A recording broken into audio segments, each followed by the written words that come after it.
അമ്മയുടെ പ്രത്യക്ഷീകരണത്തിൻ്റെ സാക്ഷിയാക്കി എന്നെ ഉയർത്തിയതിന് ഈശോ തമ്പുരാനും അമ്മ മാതാവിനും നന്ദി പറയുന്നു. പ്രത്യേകിച്ച് ഇവിടെ വന്ന് സാക്ഷ്യം പറയാൻ സാധിച്ചതിനും ഒത്തിരി ഞാൻ നന്ദി പറയുന്നു. ഞാൻ UK, എൻ്റെ പേര് ആഗിമോൾ ജോസ് എന്നാണ്. ഞാൻ UK നിന്ന് വരുന്ന ആളാണ്. ഞാൻ അവിടെ നേഴ്സായിട്ടാണ് ജോലി ചെയ്യുന്നത്. അങ്ങനെ ഞാൻ അവിടെ UK ജോലിക്ക് ചെന്ന് ഞാൻ അവിടെ ചെന്ന ഉടനെ 1 വർഷം ജോലി ചെയ്ത് കഴിഞ്ഞപ്പോഴത്തേനും എൻ്റെ ജോലിയിൽ കുറച്ച് പ്രശ്നങ്ങളുണ്ടാകുകയും എനിക്ക് ജോലി തുടർന്ന് പോകാൻ പറ്റാത്തൊരു സിറ്റുവേഷൻ വരികയും ചെയ്തു. ഞാനന്ന് അമ്മ മാതാവിനോട് എനിക്ക് ഈ കൃപാസനത്തെപ്പറ്റി കേട്ടിട്ടുണ്ടെങ്കിലും ഞാൻ ഒരിക്കലും ഈ കൃപാസനത്തിൻ്റെ ഉടമ്പടി എടുക്കുകയോ ഇവിടുത്തെ വസ്തുക്കൾ ഉപയോഗിക്കുകയോ ഒന്നും ഞാൻ ചെയ്തിട്ടുണ്ടായിരുന്നില്ല. അന്ന് ഞാനിങ്ങനെ യൂട്യൂബിൽ കാണുകയും എനിക്കൊരു കൂടുതൽ വിശ്വാസം വരികയും ഇവിടെ പ്രാർത്ഥിച്ചാൽ എല്ലാം നടക്കുമെന്നൊരു ബോധ്യം വരികയും ചെയ്യുകയും ഞാൻ അങ്ങനെ കൃപാസന മാതാവിൻ്റെ ഓൺലൈനിൽ ഉടമ്പടി എടുക്കുകയും ചെയ്തു. അങ്ങനെ ഓൺലൈനിൽ ഉടമ്പടി എടുത്തു കഴിഞ്ഞ് ഞാൻ ഇവിടെ 2024 ജൂലൈ 23 ഇവിടെ വരികയും തീർത്ഥാടന ഉടമ്പടി എടുക്കുകയും ചെയ്തു. അതിൻ്റെ ഫലമായിട്ട് ഞാൻ ഒരു 2-3 ആഴ്ച കഴിഞ്ഞപ്പോഴത്തേക്കിനും ഞാൻ തിരിച്ച് ജോലി കയറുകയും എൻ്റെ കൂട്ടത്തിലുള്ളവർക്ക് പോലും എനിക്കെന്താ സംഭവിച്ചതെന്ന് ഇന്നുവരെയും അറിയത്തില്ല. അതുപോലെ അമ്മ അത് അത്ര ഇതായിട്ട് സംരക്ഷിച്ചു എന്നുള്ളതാണ് ഏറ്റവും എനിക്ക് അമ്മ മാതാവിന് നന്ദി പറയേണ്ട കാര്യം. അങ്ങനെ അന്ന് ഞാൻ ഇവിടെ വന്ന് സാക്ഷ്യം പറയണമെന്ന് വിചാരിച്ചിരുന്നു. പക്ഷേ എനിക്ക് വരാൻ പറ്റിയില്ല. അത് കഴിഞ്ഞ് പിന്നെ എൻ്റെ രണ്ടാമത്തെ സാക്ഷ്യം എന്ന് പറയുന്നത്, എനിക്ക് ഡ്രൈവിംഗ് ലൈസൻസ് UK എടുക്കാം. അത് എല്ലാവർക്കും അറിയാമല്ലോ, വളരെ ബുദ്ധിമുട്ടുള്ളൊരു കാര്യമാണ്. പക്ഷേ ഞാൻ ഇവിടെ വണ്ടി ഓടിച്ചുകൊണ്ടിരുന്ന ആളായതുകൊണ്ട് എനിക്ക് ഭയങ്കര മെറിറ്റുണ്ട്, എനിക്ക് എന്തായാലും കിട്ടും എന്നൊരു ആത്മവിശ്വാസത്തിൽ ഞാൻ ലൈസൻസ് എടുക്കാനായിട്ട് ഡ്രൈവിങ്ങിന് പോയി. അവിടുത്തെ ടെസ്റ്റിൻ്റെ സമയത്ത് 2-3 പ്രാവശ്യം ഞാൻ ഫെയിലായിപ്പോയി. അങ്ങനെ 3 പ്രാവശ്യം ഫെയിലായിപ്പോയപ്പോൾ തന്നെ എനിക്ക് മനസ്സിലായി എൻ്റെ മെറിറ്റ് കൊണ്ട് ഇത് കിട്ടില്ല എന്ന് എനിക്ക് മനസ്സിലായി. അങ്ങനെ ഞാൻ അമ്മ മാതാവിനോട് പ്രാർത്ഥിക്കുകയും അങ്ങനെ 4ാമത്തെ പ്രാവശ്യം ഞാൻ പോയപ്പോൾ ഉപ്പ് കൊണ്ടുപോയി. ഞാൻ എൻ്റെ അപ്പുറത്ത് തന്നെയാണ് എക്സാമിനർ ഇരിക്കുന്നത് സീറ്റിൽ ഉപ്പിടുകയും ഞാൻ കാശുരൂപം വെച്ച് പ്രാർത്ഥിക്കുകയും അതുപോലെ തന്നെ പോകുന്നതിന് മുമ്പ് തന്നെ ഞാൻ തേന് നാവിൽ തൊട്ട് അത് ഒക്കെ കുടിച്ചിട്ടൊക്കെയാണ് ഞാൻ പോയത്. അങ്ങനെ പോയി ഞാൻ ഡ്രൈവിംഗ് സ്റ്റാർട്ട് ചെയ്തു. സ്റ്റാർട്ടിങ്ങിൽ തന്നെ എനിക്ക് 1-2 മിസ്റ്റേക്കുകൾ എനിക്ക് തന്നെ അറിയാവുന്ന രീതിയിൽ വന്നു. പക്ഷേ അതിന് മുമ്പുള്ള 3 പ്രാവശ്യം ഇതിലും നന്നായിട്ട് പെർഫെക്റ്റായിട്ട് ഞാൻ ഓടിച്ചതാണ്. അന്ന് എനിക്ക് കിട്ടിയില്ല. അപ്പോൾ എനിക്ക് മനസ്സിലായി, അമ്മേ ഇത് ഈ പ്രാവശ്യം കിട്ടത്തില്ലായിരിക്കും എന്ന് ഞാൻ വിചാരിച്ചു. ഒന്നാമത് അവിടെ ടെസ്റ്റിന് ഡേറ്റ് കിട്ടുക തന്നെ ഭയങ്കര പ്രശ്നമുള്ള കാര്യമാണ്. 6 മാസമൊക്കെ നമ്മൾ വെയിറ്റ് ചെയ്തിരുന്നാലാണ് ഡേറ്റ് കിട്ടുള്ളൂ. അത് നമ്മൾ തിയറി ടെസ്റ്റ് എഴുതി കഴിഞ്ഞ് 2 വർഷം കഴിയുമ്പോൾ നമ്മുടെ തിയറി ടെസ്റ്റ് എക്സ്പയറി ആയി പോകും. ഇതിപ്പോൾ എൻ്റെ എക്സ്പയറി ആയി പോകാറായി.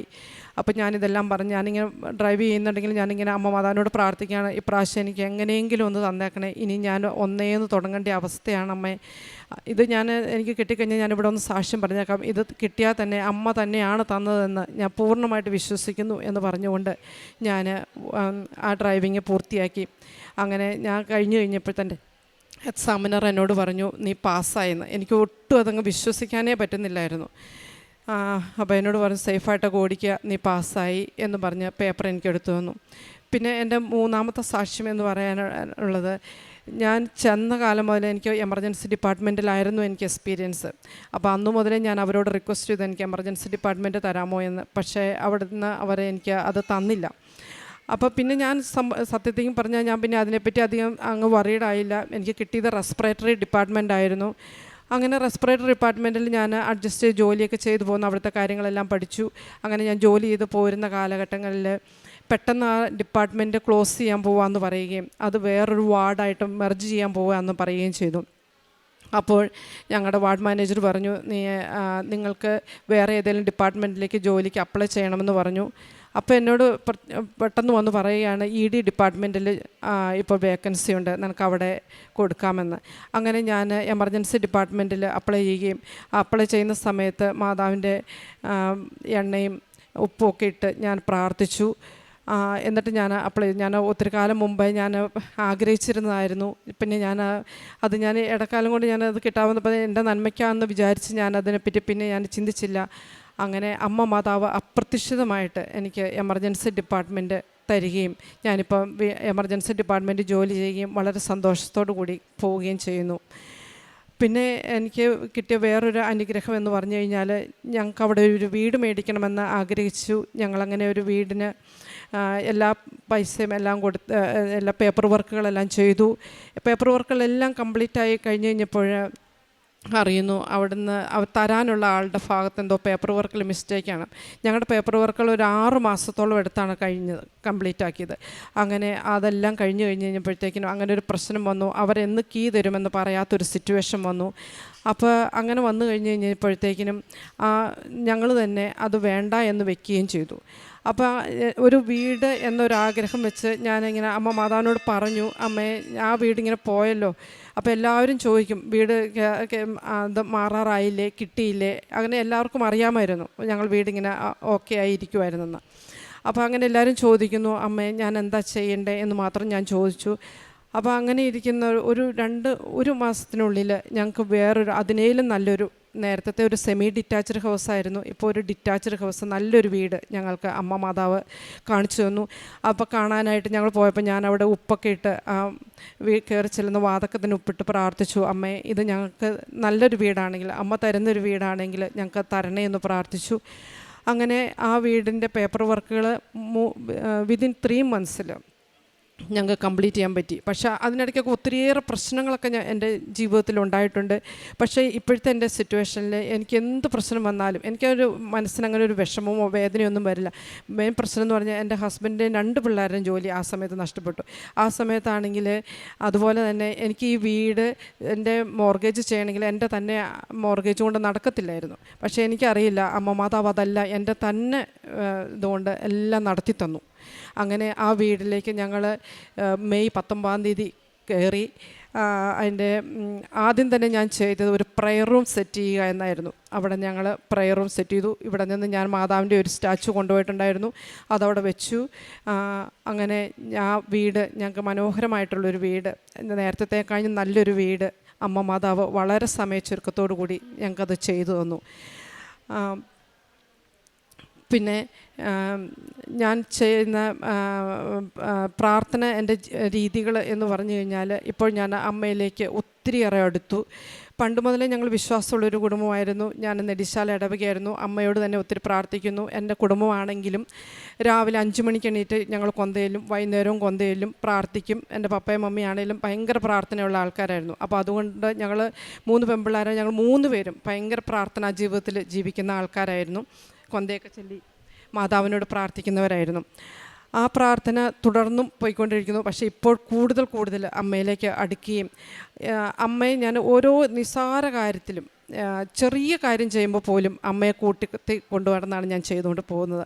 ഞാനെപ്പോഴും വിചാരിക്കുന്ന ഒരു കാര്യം, യൗസേപ്പ് പിതാവ് ഈശോയ്ക്ക് 20 വയസ്സുള്ളപ്പോൾ മരിച്ചു എന്നാണ് ഞാൻ വായിച്ചു കേൾക്കുന്നത്. അതുപോലെ തന്നെ ആ സമയത്ത് ഈശോ അമ്മ ഒറ്റയ്ക്കാവുമെന്ന് ഈശോയ്ക്ക് അറിയാമായിരുന്നിട്ട് പോലും അമ്മ ആ സ്ട്രഗ്ലിങ്സൊക്കെ സഹിക്കട്ടെ എന്ന് വിചാരിച്ചൊരു വ്യക്തിയാണ്. അതുപോലെ അമ്മ ഈശോയ്ക്ക് 33 വയസ്സുള്ള ഒരു 13 വർഷം കഴിഞ്ഞപ്പോഴത്തേനും ഈശോയെ നഷ്ടപ്പെട്ടു. അമ്മ ഒറ്റയ്ക്കാകുകയാണ്. അപ്പോൾ അന്നേരം ഈശോ ചിന്തിക്കുന്നില്ല, സ്വന്തം അമ്മയോടാണ് മക്കൾക്ക് എപ്പോഴും സ്വന്തം അമ്മയാണല്ലോ ഏറ്റവും കൂടുതൽ സ്നേഹിക്കുന്നത്. എന്നിട്ട് പോലും ആ അമ്മ ഇതുപോലെയുള്ള സ്ട്രഗിളുകളിലൂടെയും ഇതുപോലുള്ള പ്രതിസന്ധികളിലൂടെയും പൊക്കോട്ടെ എന്ന് ഈശോ വിചാരിച്ചു. അത് ഞാൻ എപ്പോഴും മനസ്സ് വിചാരിക്കാറുണ്ട്. ആ അമ്മയാണെങ്കിൽ പോലും ഒരു പ്രാവശ്യം പോലും അമ്മയ്ക്ക് വേണ്ടി ഒരു കാര്യം പോലും ഈശോയോട് ചോദിച്ചിട്ടില്ല. ഒരിടത്ത് വെച്ചും മറ്റുള്ളവരുടെ ആവശ്യങ്ങൾക്ക് വേണ്ടി മാത്രമേ അമ്മ നിലനിന്നിട്ടുള്ളൂ. അപ്പോൾ അതുപോലെയാണ് ഇപ്പോഴത്തെ എൻ്റെ ജീവിതവും. ഞാൻ ജീവിക്കുമ്പം ഞാനങ്ങനെ എൻ്റെ കാര്യങ്ങൾക്ക് വേണ്ടി ഇപ്പോൾ ഒന്നും ചോദിക്കാറില്ല. ഇപ്പോൾ ഉടമ്പടി ഇവിടെ എടുത്തു എങ്കിലും എൻ്റെ മുക്കാലും കാര്യങ്ങൾ ഞാൻ എഴുതിയേക്കുന്നത് മറ്റുള്ളവരുടെ ആവശ്യങ്ങളാണ്. ഞാൻ എൻ്റെ കാര്യം എഴുതിയേക്കുന്നത് എനിക്കിതുപോലൊരു പ്രാർത്ഥനാ ജീവിതത്തിൽ തന്നെ മുമ്പോട്ട് കടന്നു പോകണം എന്നുള്ളതാണ്. അങ്ങനെ മാത്രമേ ഞാൻ ചിന്തിക്കാറുള്ളൂ. ഞാൻ രാവിലെ എണീക്കും, 5 മണിക്ക് എണീക്കും. 5 മണിക്ക് എണീറ്റിട്ട് ഞാൻ ഡ്യൂട്ടിക്ക് പോവുകയാണെങ്കിൽ ഒരു കൊന്ത ചൊല്ലിയിട്ടാണ് എന്നും ഡ്യൂട്ടിക്ക് പോകുന്നത്. മുട്ടയിൽ നിന്ന് തന്നെ കൈ വിരിച്ചു പിടിച്ച് തന്നെ ഞാൻ പ്രാർത്ഥിക്കും. അതുപോലെ തന്നെ 5:30 പ്രത്യക്ഷപ്പെടണം. ഞങ്ങളുടെ ടൈമിങ്ങിൽ വ്യത്യാസമുണ്ട്, പക്ഷേ അവിടുത്തെ 5:30 മണിയൊക്കെ ആകുമ്പോൾ തന്നെ ഞാനത് കാണും. അതുപോലെ ചൊവ്വാഴ്ച ദിവസത്തെ അച്ഛൻ്റെ ഉടമ്പടി പ്രാർത്ഥനകളെല്ലാം ചൊവ്വാഴ്ച തന്നെ കാണാൻ പറ്റിയില്ലെങ്കിലും ഞാൻ അടുത്ത ദിവസങ്ങളിൽ തന്നെ അതെല്ലാം കാണും, കേൾക്കും. പിന്നെ ഞാൻ വീട്ടിലെ ജോലികളെല്ലാം ചെയ്യുന്നത് ഹെഡ്സെറ്റ് വെച്ച് ഈ പ്രാർത്ഥനകൾ കേട്ടോണ്ടാണ്. അങ്ങനെ എപ്പോഴും ഈശോയുടെ പ്രാർത്ഥനകളും കാര്യങ്ങളും എല്ലാം കേട്ടുകൊണ്ടാണ് ഞാൻ ചെയ്യുന്നത്.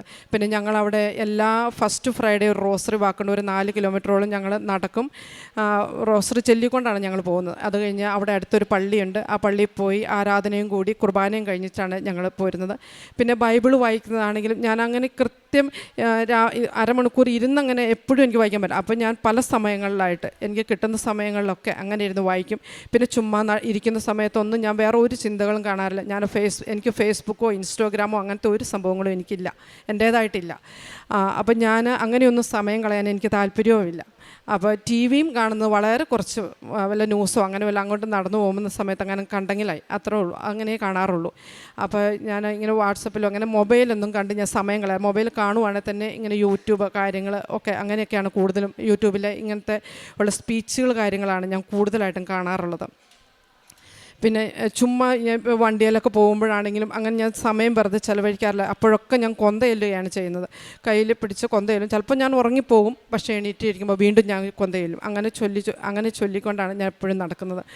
പിന്നെ ഞാൻ ഹോസ്പിറ്റലിൽ നേഴ്സായിട്ടാണ് ജോലി ചെയ്യുന്നത്. എനിക്ക് ഏറ്റവും ഒരു മാറ്റം ഇവിടെ വന്ന് ഉടമ്പടി എടുത്തതിന് ശേഷം ഉണ്ടായതെന്ന് പറഞ്ഞു കഴിഞ്ഞാൽ, ഞാൻ ഒരാളോട് പോലും ദേഷ്യപ്പെടാറില്ല. എല്ലാവരോടും വളരെ സ്നേഹത്തോടു കൂടിയും വളരെ സൗമ്യതയോടുകൂടി, എത്ര തിരക്ക് വന്നാലും എത്രയേറെ സ്ട്രഗിളിങ്സ് വന്നാലും എത്ര സ്ട്രെസ്ഫുള്ളായിട്ടുള്ള സിറ്റുവേഷൻ വന്നാലും അതെനിക്ക് എൻ്റെ ഒരു കഴിവുകൊണ്ട് കിട്ടില്ല, അമ്മ മാതാവിൻ്റെ പ്രത്യേക ഒരു അനുഗ്രഹം കൊണ്ട് കിട്ടും. ഞാൻ വളരെ കാം ആൻഡ് ക്വയറ്റായിട്ട് എനിക്ക് നിൽക്കാൻ പറ്റുന്നുണ്ട്.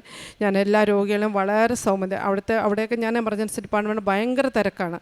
എത്ര തിരക്കാണെങ്കിലും ഞാനിപ്പോൾ ഒരു ക്യാനിലേക്ക് കുത്താൻ വേണ്ടിയിട്ട് രോഗിയുടെ അടുത്തൊക്കെ പോവുകയാണെങ്കിൽ ഞാൻ കൂടുതൽ സെർച്ച് ചെയ്യുന്നത് അവരുടെ ശരീരത്തിൽ എവിടെയെങ്കിലും ഒരു കുരിശിൻ്റെ അടയാളോ ഈശോയുടെ എന്തെങ്കിലും ഒരു ഇതുണ്ടോ എന്ന് വെച്ച് കഴിഞ്ഞാൽ എൻ്റെ ഒരു ആഗ്രഹം എന്ന് പറഞ്ഞു കഴിഞ്ഞാൽ വിശ്വാസത്തിലേക്ക് കൂടുതൽ അവരെ അടുപ്പിക്കണം, അവരെ കൂടുതൽ വിശ്വാസമുള്ളവരെ കൂടുതൽ വിശ്വാസത്തിലേക്ക് കൊണ്ടുവരണം. കാരണം അവിടെ ഒത്തിരിയേറെ പള്ളികളൊക്കെ അടഞ്ഞു കിടക്കുകയാണ്. അപ്പം ഞാൻ വിചാരിക്കാറുണ്ട്, ദൈവമേ എന്തോരം വിശ്വാസമുള്ള ആൾക്കാരായിരുന്നു നേരത്തെ ഉള്ളത്, ഇപ്പോൾ അവർക്കൊന്നും ഇത്രയും വിശ്വാസമില്ലല്ലോ എന്ന് വിചാരിച്ച് ഞാൻ ഇങ്ങനെ പറയും. അപ്പോൾ ഒരു കുരിശിൻ്റെ എന്തെങ്കിലുമൊക്കെ ഇത് കണ്ടു കഴിഞ്ഞാൽ അപ്പം ഞാൻ പറയും, നിങ്ങളിങ്ങനെ ക്രിസ്ത്യൻ ആണല്ലേ, അപ്പം ഞങ്ങളുടെ ഇവിടെ ഇങ്ങനെ ഒരു പള്ളിയുണ്ട്, ഇങ്ങനെ മാതാവ് പ്രത്യക്ഷപ്പെട്ടതാണ്, ഇങ്ങനെ ഒത്തിരിയേറെ അത്ഭുതങ്ങൾ നടക്കുന്നതാണ് എന്നൊക്കെ പറഞ്ഞുകൊണ്ട് ഞാൻ ഇംഗ്ലീഷ് പത്രമാണ് ഞാൻ ഇവിടെ നിന്ന് എപ്പോഴും മേടിച്ചുകൊണ്ട് പോകുന്നത്. അങ്ങനെ രോഗികൾക്കൊക്കെ ഞാൻ ഇംഗ്ലീഷ് പത്രം കൊടുക്കും, ആ കൂടത്തിൽ കൊന്ത കൊടുക്കും, ഇവിടുത്തെ ഒരു കാശ് രൂപവും കൊടുക്കും. എന്നിട്ട് ഞാൻ അവർ പ്രാർത്ഥിക്കാനായിട്ട് അവരോട് പറയും. വാർഡിലായിരുന്ന സമയത്ത് ഞാൻ എന്ന് ഫോളോ അപ്പ് ചെയ്യുമായിരുന്നു. എന്ന് വെച്ചാൽ 1 മാസം 2 മാസം 3 മാസമൊക്കെ ഓരോ രോഗികൾ വാർഡിൽ കിടക്കും. അപ്പം ഞാൻ ഈ പേപ്പർ കൊടുക്കും. അതുപോലെ ഞാൻ വാർഡിലൊരു ബൈബിൾ കൊണ്ട് വെച്ചിട്ടുണ്ടായിരുന്നു. അപ്പോൾ ഞാൻ ഇടയ്ക്ക് ആ ബൈബിൾ എടുത്തുകൊണ്ട് വന്ന് രോഗികൾക്കൊക്കെ കൊടുത്ത് അവരെ കൊണ്ട് വായിപ്പിക്കും. ഞങ്ങളുടെ അവിടെ ഞങ്ങൾക്ക് കുർബാനയുണ്ട് തിങ്കളാഴ്ച ദിവസം മാത്രം 5 മണിക്ക്. അപ്പം ഞാൻ ഒരു പ്രാവശ്യം എനിക്ക് അതിനുള്ള സാഹചര്യം കിട്ടിയിട്ടുള്ളൂ. ഒരു പ്രാവശ്യം ഒരു രോഗിയെ കൊണ്ട് ഞാൻ കുർബാനയ്ക്ക് വരെ പോയിട്ടുണ്ട്. പിന്നെ മരിക്കാറൊക്കെ ആയി കിടക്കുന്ന രോഗികളുടെ അടുത്തൊക്കെ ഞാൻ പോയി നിന്ന് പ്രാർത്ഥിക്കും. അവർക്ക് വേണ്ടി കുരിശ് വരയ്ക്കും. അവർ ചിലപ്പോൾ ഒന്നും ആരും അവരുടെ റിലേറ്റീവ്സ് ആരും അവരുടെ അടുത്തുണ്ടായിരിക്കത്തില്ല, അവർ തന്നെ ഇങ്ങനെ കിടക്കുന്ന ഒരു സിറ്റുവേഷനായിരിക്കും.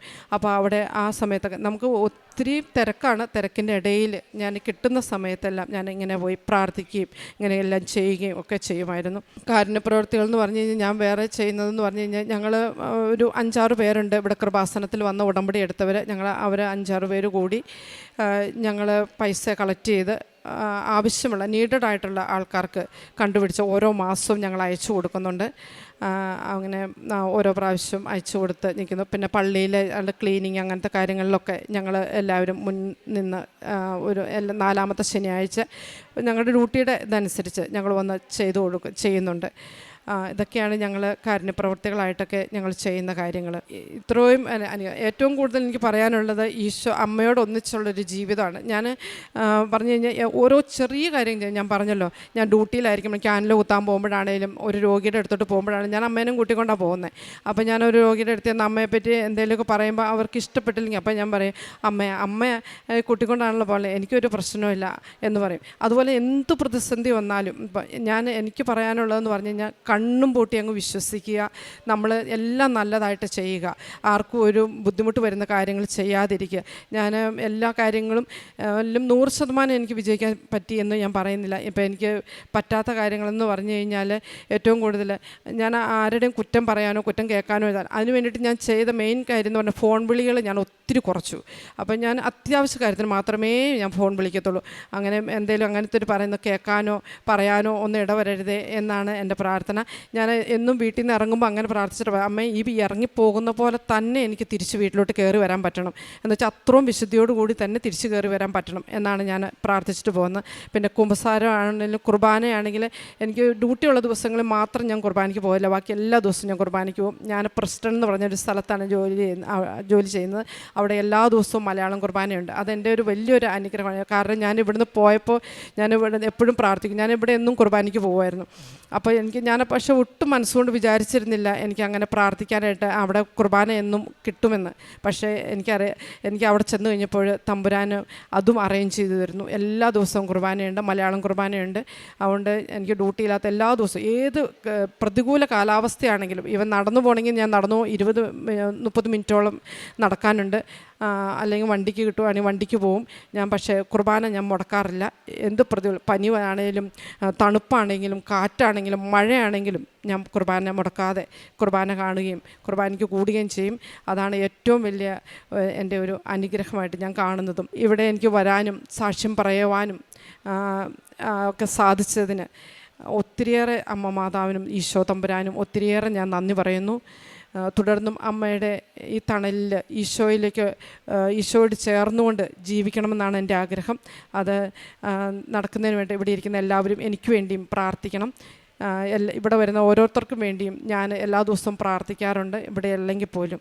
ഇസ്രായേലിന് ഞാൻ തുഷാര ബിന്ദു പോലെ ആയിരിക്കും, ലില്ലി പോലെ അവൻ പുഷ്പിക്കും, ഇലവ് പോലെ അവൻ വേരുറപ്പിക്കും.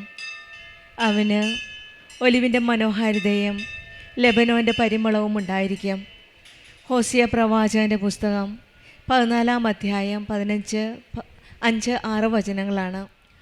UK ഒരു ഭവനം ലഭിക്കുക എന്നത് ഇറ്റ്സ് വെരി ഡിഫിക്കൽട്ട്. കാരണം എന്ന് വെച്ചാൽ അവിടെ പേപ്പർ വർക്കൊക്കെ ലാസ്റ്റ് കുറേ ടൈം എടുക്കും. തന്നെയുമല്ല കിട്ടാനും വളരെ ബുദ്ധിമുട്ടുണ്ട്. പക്ഷേ ഈ സഹോദരിയുടെ കാര്യത്തിൽ വിതിൻ 3 months ആദ്യത്തെ അറ്റംപ്റ്റ് ചെയ്തു, അത് ക്യാൻസലായിപ്പോയി. പക്ഷേ ഉടമ്പടിയിൽ വീണ്ടും കണ്ടിന്യൂ ചെയ്ത് പ്രാർത്ഥിച്ചതിൻ്റെ ഫലമായിട്ട് വിതിൻ 3 months എല്ലാ പേപ്പർ വർക്ക് ക്ലിയർ ആകുവാനും ആഗ്രഹിച്ച പ്രകാരം മാതാവിൻ്റെ മാസമായ മെയ് മാസത്തിൽ ആ മനോഹരമായ ഭവനത്തിലേക്ക് താമസം മാറ്റുവാനും സാധിച്ചു എന്നാണ് സാക്ഷ്യപ്പെടുത്തുന്നത്. അതും ഈശോയുടെ മമ്മയുടെ ഒരു കൃപയാലാണ്.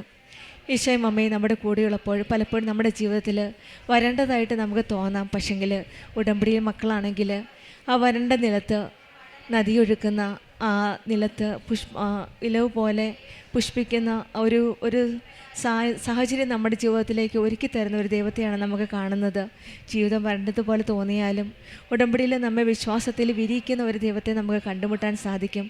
ദൈവത്തിൽ വരണ്ട ജീവിതം, കൊടുങ്കാറ്റിലും തകരാത്ത ഒരു ജീവിതമാണ് നമുക്ക് ഉടമ്പടിയിൽ ലഭിക്കുന്നത്. ഒരുപക്ഷെ നമ്മെ തളർത്താം, പക്ഷെങ്കിൽ ഉടമ്പടിയിലായിരിക്കുന്ന മക്കളുടെ ജീവിതത്തിൽ ഒന്നും തളർത്തുന്നില്ല. അവരെ ജീവിതത്തിൻ്റെ വരൾച്ചയിൽ ആ ദൈവ സാന്നിധ്യത്തിൽ നമുക്ക് ശക്തി നൽകുന്ന ഒരു ദൈവത്തെയാണ്, നമ്മെ താങ്ങി നിർത്തുന്ന ഒരമ്മയാണ് കൃപാസനം അമ്മ. ആത്മീയ വളർച്ചയും സമാധാനവും സന്തോഷവും ലഭിക്കുന്ന ഒരു വലിയ ആത്മീയ പദ്ധതിയാണ് ഉടമ്പടി. നമ്മുടെ ഉടമ്പടി ജീവിതവും കൂടുതൽ ആത്മാർത്ഥതയോടെ വിശ്വസ്തയോടെ നയിക്കുവാനുള്ള കൃപയ്ക്കായി നമുക്ക് പ്രാർത്ഥിക്കാം. അയ്മോൾ ജോസിനും കുടുംബത്തിൽ ലഭിച്ച എല്ലാ അനുഗ്രഹങ്ങൾക്കും നമ്മൾക്ക് കരങ്ങളടിച്ച് ദൈവത്തെ മഹത്വപ്പെടുത്താം. അത്യപൂർവ ദൈവാനുഭവങ്ങൾ ഇനി നിങ്ങൾക്കും സ്വന്തം. ഈ യൂട്യൂബ് ചാനൽ ഇതുവരെ സബ്സ്ക്രൈബ് ചെയ്തിട്ടില്ലെങ്കിൽ ഇപ്പോൾ തന്നെ സബ്സ്ക്രൈബ് ചെയ്യുക. ഈ വീഡിയോ ഇപ്പോൾ തന്നെ നിങ്ങളുടെ സുഹൃത്തുക്കൾക്ക് ഷെയർ ചെയ്തുകൊണ്ട് കർത്താവിൻ്റെ പ്രേക്ഷിതരാകുക.